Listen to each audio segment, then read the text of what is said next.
kembali ke Kongko 90.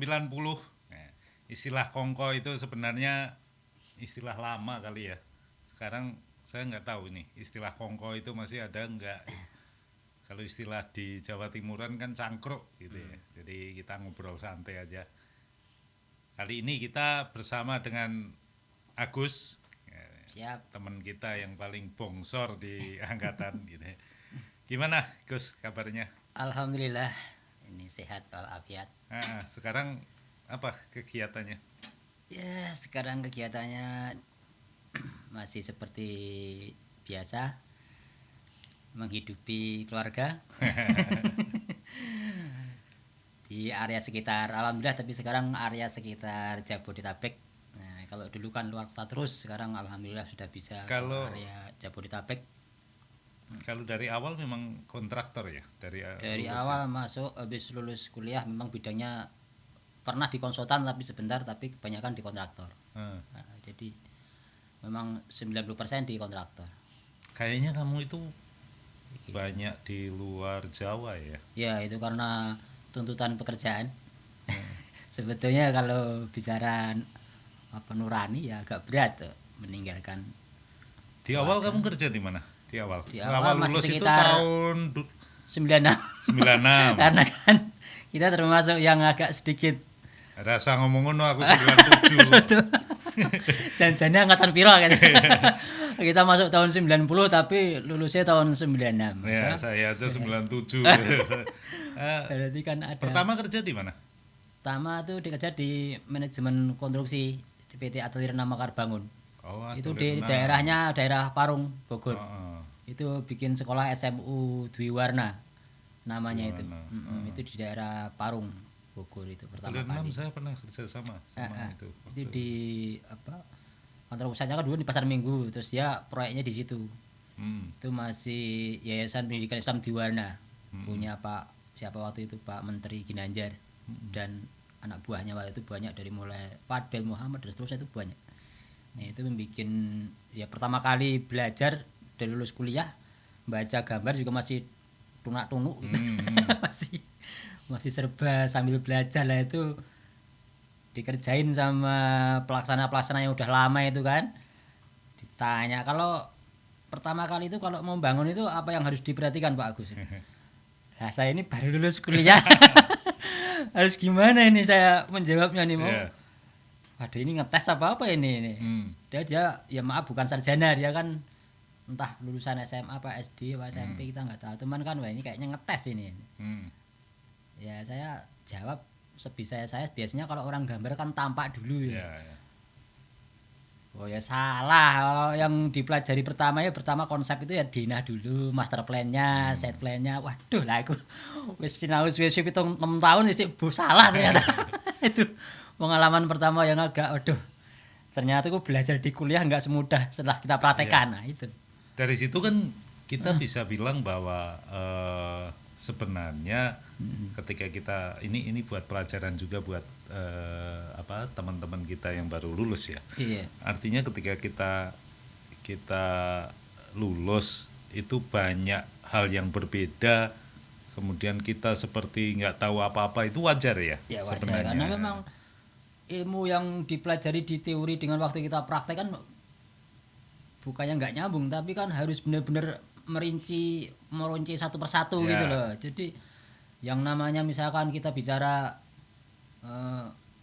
mekanika teknik misalkan di teori kan, lah prakteknya sing ndi yo Lah ini kan harus lihat gedung itu berarti kan ada fondasi.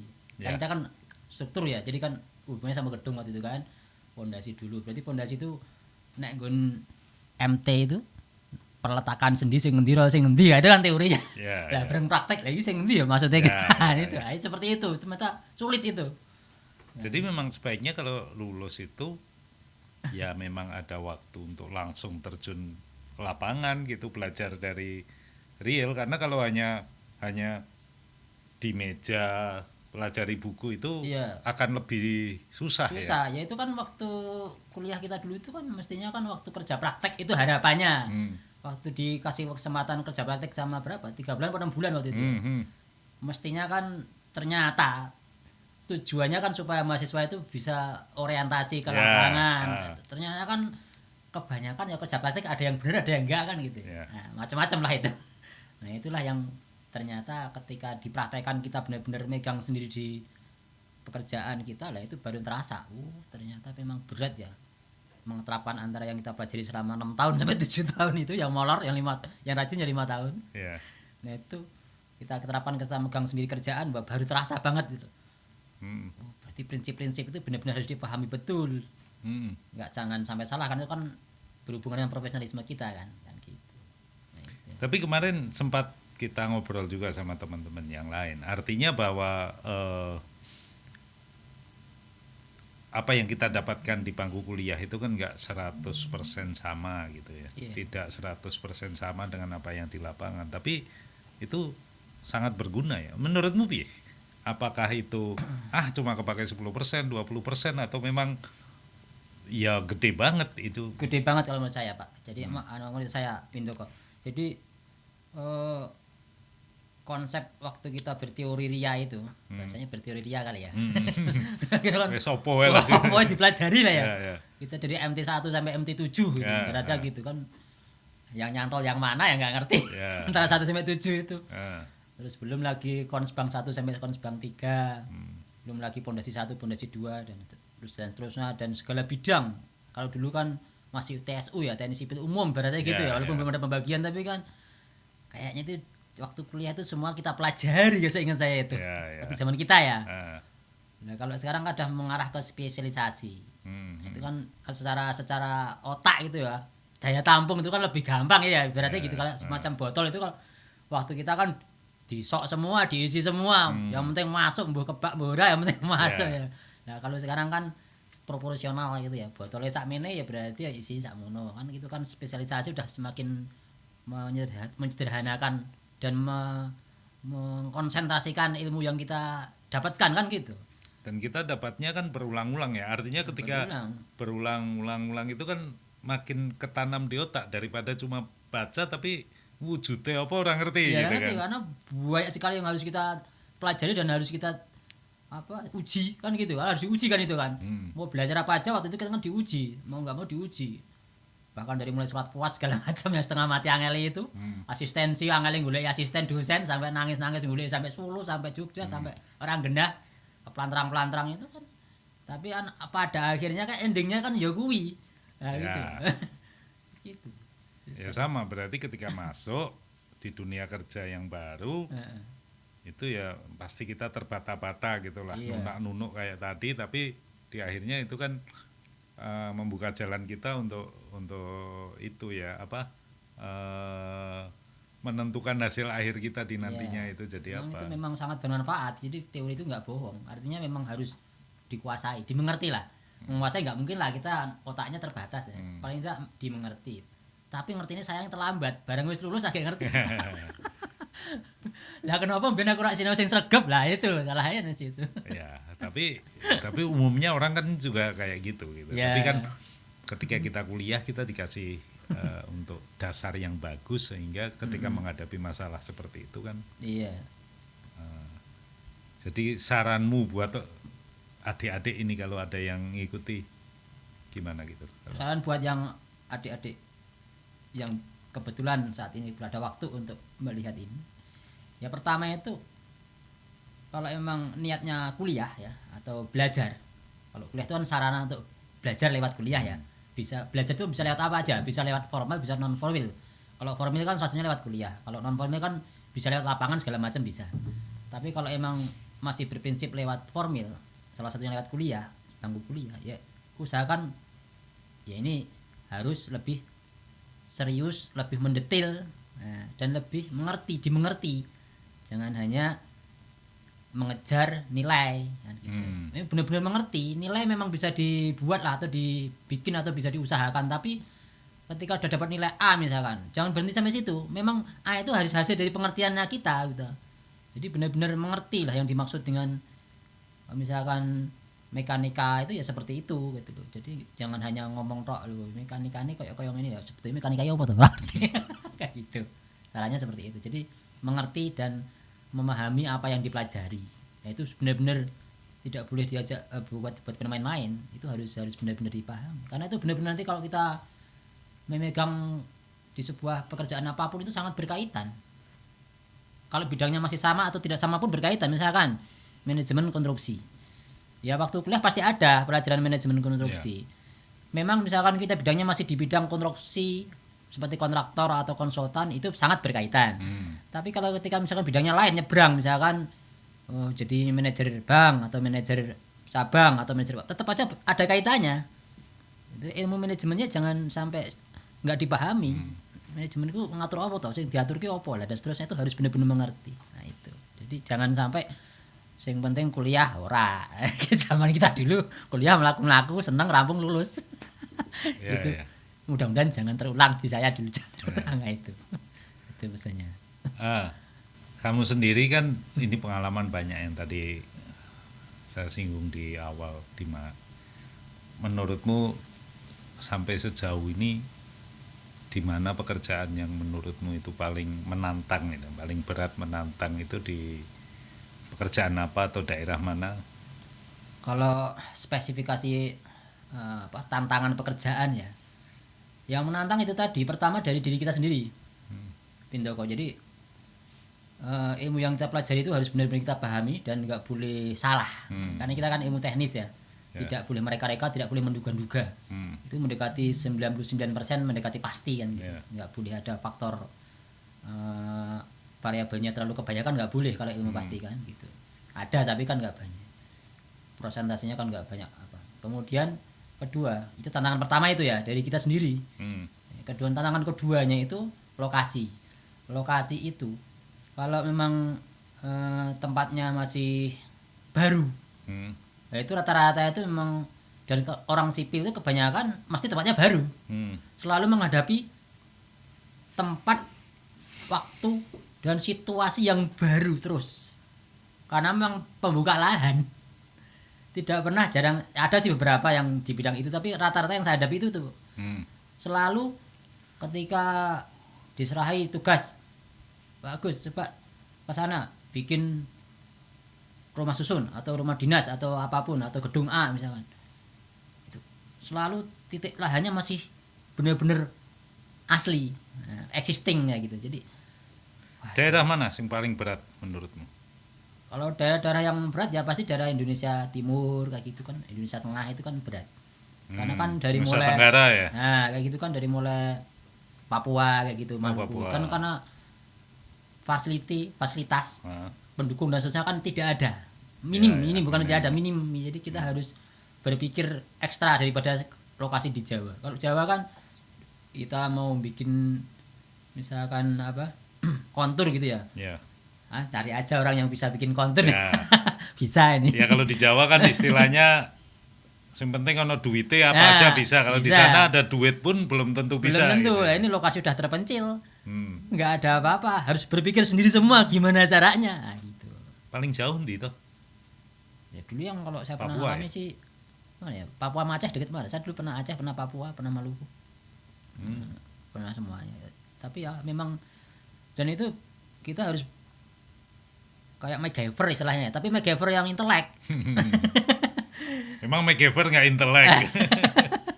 Tapi jadi ilmunya itu harus bener pas gitu. Ya. Waduh, ini ternyata tidak ada pemetaan di sini, gimana caranya ini kita kan gitu. Ilmu pemetaan itu orang sipil kan harus mengerti, karena kita dituntut harus tahu.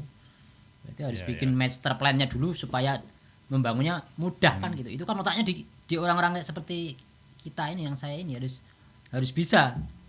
Nah, kalau yang belakang-belakang itu kan eksterior, interior itu kan sudah jadi baru masuk. Kalau yang sipil itu ternyata udah pertama kalinya buka lahan itu harus mengerti persis arahnya, kalau depannya.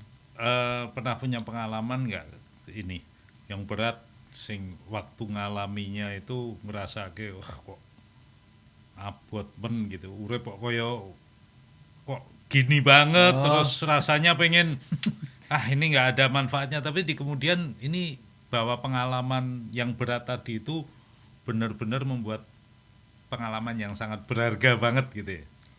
Ya ini kan hubungannya sudah sampai ke kehidupan ya. Ya. Itu masuk ke kehidupan.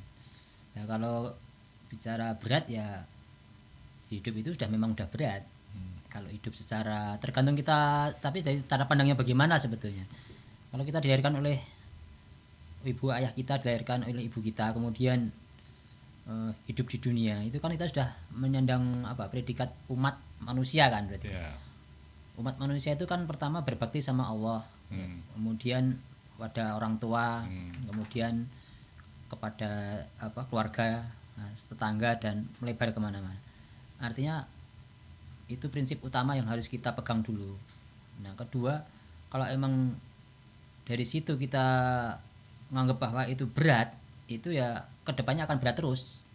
Tapi kalau secara fitrah manusia kita ini ya sudah, memang manusia ini diciptakan memang menghadapi kondisi sudah dilahirkan ke dunia ini memang sudah dari bayi udah memang udah berat. Yeah. Kalau realnya loh ya, harus bagaimana bertahan hidup, survival lah ya. Bagaimana kemudian bisa setelah dewasa nanti mengalami pertarungan, kompetisi dan seterusnya, itu kan berat juga. Nanti setelah mengalami kompetisi segala macam baru bisa menang, istilahnya pemenang atau apapun. Nah, nanti setelah jadi itu baru dia menjalani kehidupan sendiri, misalkan berumah tangga atau apapun namanya. Nah, itu kan udah berat juga. Habis itu baru punya anak dan punya keluarga, istri dan seterusnya, itu kan jadi kalau dirasakan berat ya berat. Nah, tapi kalau cara pandang saya secara pribadi itu namanya udah fitrah. Mau nggak mau ya jangan dianggap berat. Nah, saya gitu. Jadi itu udah fitrah ya, mau nggak mau harus kita hadapi. Bagaimanapun caranya. Gitu. Ya kalau saya sih gini, saya seperti pertanyaan tadi ya, saya itu mengalami ketika kita awal-awal kerja itu kan, yang pertama idealis, merasa benar sendiri gitu ya. Jadi yang paling berat itu kan kadang-kadang kita merasa disalahkan, diberi beban, disalahkan untuk kesalahan yang menurut kita bukan salah kita. Aku benar tetap di ini. Salahkan. Ya tapi dari situ kan membangun mental kita ya, mental kita ya.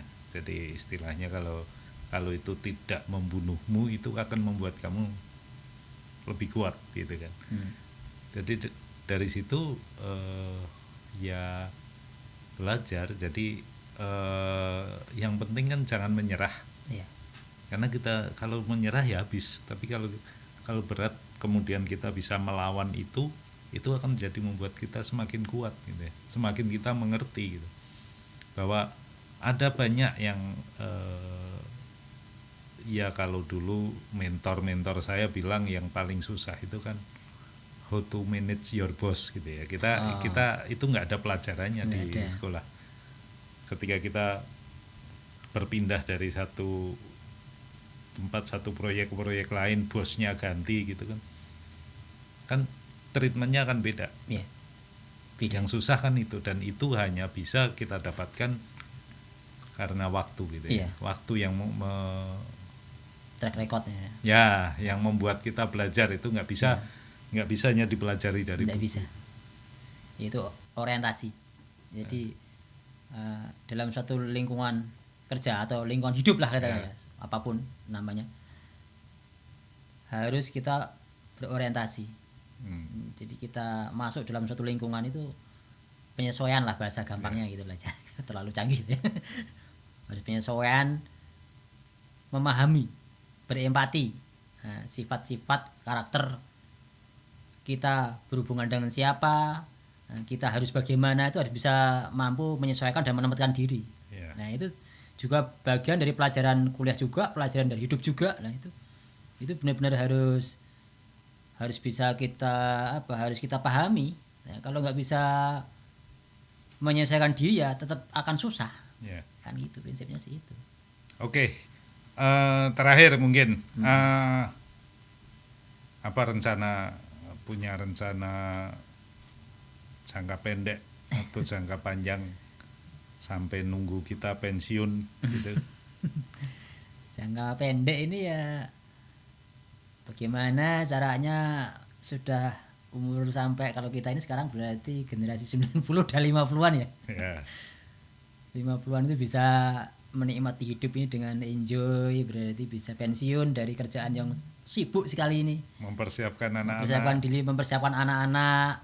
hidup bahagia dengan istri anak-anak di rumah gitu kan, tidak seperti yang masih waktu dulu pontang-panting nggak karu-karuan. Nah itu jangka pendek, dan jangka panjangnya supaya anak-anak itu bisa semakin maju, bagaimana supaya dia juga berkembang meniti karirnya itu, kita sampai dia punya cucu dan kita lebih mendekatkan diri kepada Tuhan Yang Maha Esa, Allah SWT, supaya kehidupan lebih tenang. Nah gitu. Oke, Ya gitu. mungkin itu dulu. Terima kasih banyak, Terima Gus. kasih, Semoga sama-sama. sukses. Amin. Jadi kita akhiri untuk Kongko 90 kali Siap. ini. Ya. Rumeksa Kanca Mulya. Terima kasih Kanca Mulya.